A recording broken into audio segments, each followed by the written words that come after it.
Well, classic car show, an artisan fair, and plenty of Halloween fun. That's what you can expect at OgunquitFest coming up this weekend. Here to tell us all about the fall celebration is the Executive Director of the Ogunquit Chamber of Commerce, Pearce. Thank you so much for being here with us, Alice. No, it's a pleasure. Thank you for helping us to promote our 21st annual OgunquitFest. It sounds like so much fun. Can we talk a little bit more about the festival and what we can expect this weekend? Well, it kicks off with downtown trick-or-treating. So picture downtown Ogunquit is very small, but picture 300 families going store to store.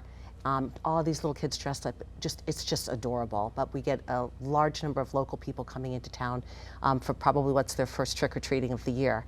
So that kicks off the event on Friday night. On Saturday we have our classic car show down at Maine Beach. Might be one of the few classic car shows that's right oceanside like that. So that's a really nice setting. We get about 100 cars and hundreds of participants looking at the cars. We also have an artisan craft fair on Saturday and Sunday that's very, very popular and draws a lot of shoppers. And then the finale is the High Heel Dash down in Perkins Cove, which raises money for the Franny Peabody Center here in Portland. Are you taking part in the High Heel Dash? Oh, you know, a couple of years ago, no, I keep my feet firmly on the ground, but a couple of years ago, our town manager, who's probably about 6'2", and has very large feet, our fire chief dared him and said, you know, if I can find high heel shoes big enough to fit your feet, will you run in the race? And he did. Oh he did. My goodness, yeah. I'm looking at my heels right now. I'm like, I don't think I could run at all in these things. No. I would be going head over heels, right? Literally. We might have to get you to do that next year, actually. I don't know. It draws a lot of spectators. Yeah. The participants dress up in wild costumes, and it's just a really, really fun and heartwarming event. Yeah.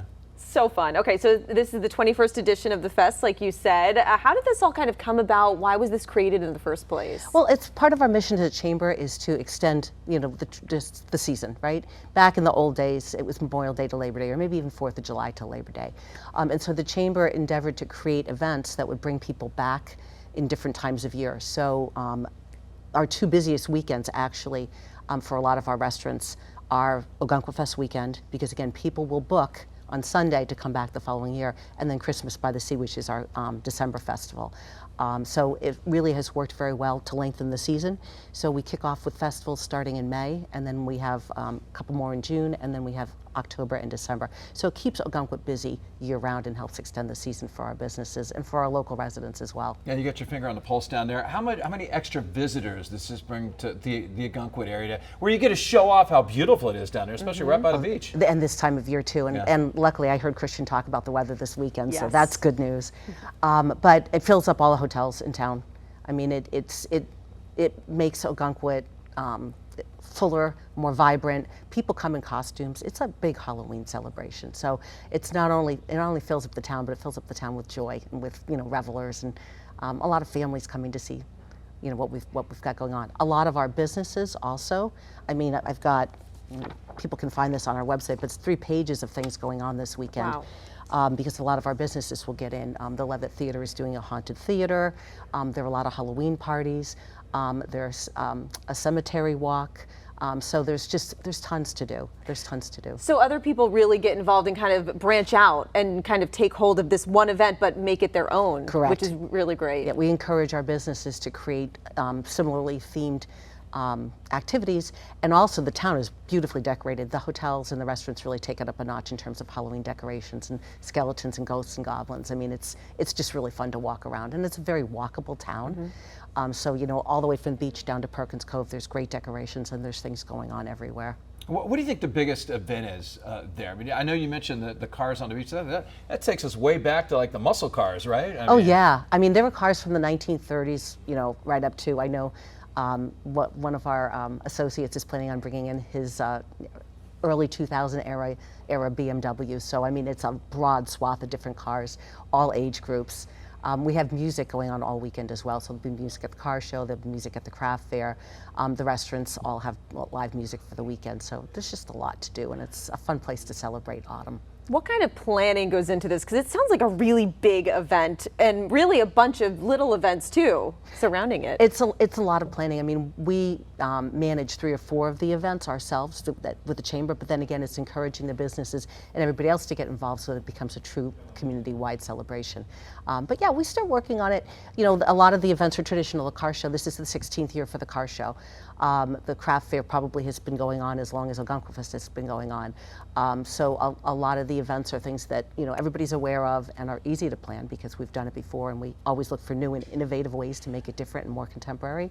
But because it's been going on as long as it is, the businesses are well aware of what they need to do, and they look forward to it because it's just a nice influx of people.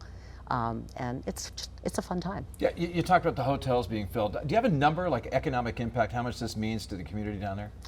I wish that I did. All I can say is that, again, that we used to have a Labor Day sidewalk sale because that was the end of the season. We don't have a Labor Day sidewalk sale anymore. So while I can't put a hard number on the dollars that it brings into the community, I can say now, our tourism season extends into mid to late December instead of ending at Labor Day. So it definitely has made an impact. Any tips for viewers who do want to come by, just as far as like parking or traffic in the area? Because it sounds like it's going to be pretty busy down there. It will be busy. The nice thing is that parking is free this weekend, and there are several municipal and private lots. Well, the municipal lots are free, I should say, but it shouldn't be, again, because the events are spread out from Friday evening till Sunday afternoon. It shouldn't be difficult to come in and out of town. I mean, we always have that little quagmire in the middle of Ogunquit that people are well aware of. Yes. But we have plenty of parking, and I don't think people will have a hard time finding places to park. Great. Of course, we're talking about this event coming up this weekend, but as we forge into the future, talk about Christmas in Ogunquit and how special that is. Yeah, Christmas by the Sea has actually been going on for almost 40 years. Wow. So that has a long history, and it's also the type of event where people at the end of the weekend will book for the following year.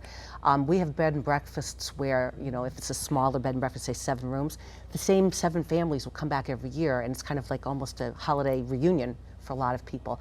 But we have a big Christmas parade.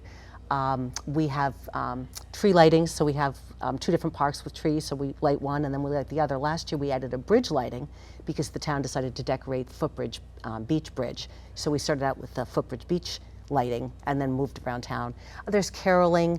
This year we'll be adding a sip and stroll, kind of in between the 2 tree lightings, so people have something to do and encourage them to walk around and do some holiday shopping. But the Christmas parade, the bonfire on the beach, and the fireworks are really the highlight of that weekend. All right, and so looking ahead to this weekend, do people need tickets for any of these events? No, and where can they free. find out more about the schedule that you mentioned? Yep, so this schedule is on ogunquit.org, so that's our website. There's a very comprehensive schedule on there. There's a map of where all the activities are, and so they can get everything they need to know there. People can visit our Welcome Center, which we've just recently moved right into the downtown area. So we're right in the middle of everything, so people can come in and get information there. And of course, when we're not there, there's plentiful QR codes on the door, so people can always have access to the digital information. But yeah, using our website is the easiest way, or coming by to see us in person between now and Christmas is also an easy way to get the information they need. You had me at free. I know, Yeah, and everything's for free. parking And the parking is free. All right, Yep. thank you so much. Yeah, Should thank be a you for great having weekend. us. Yeah. All right. Love Ogunquit, so such a great place to visit.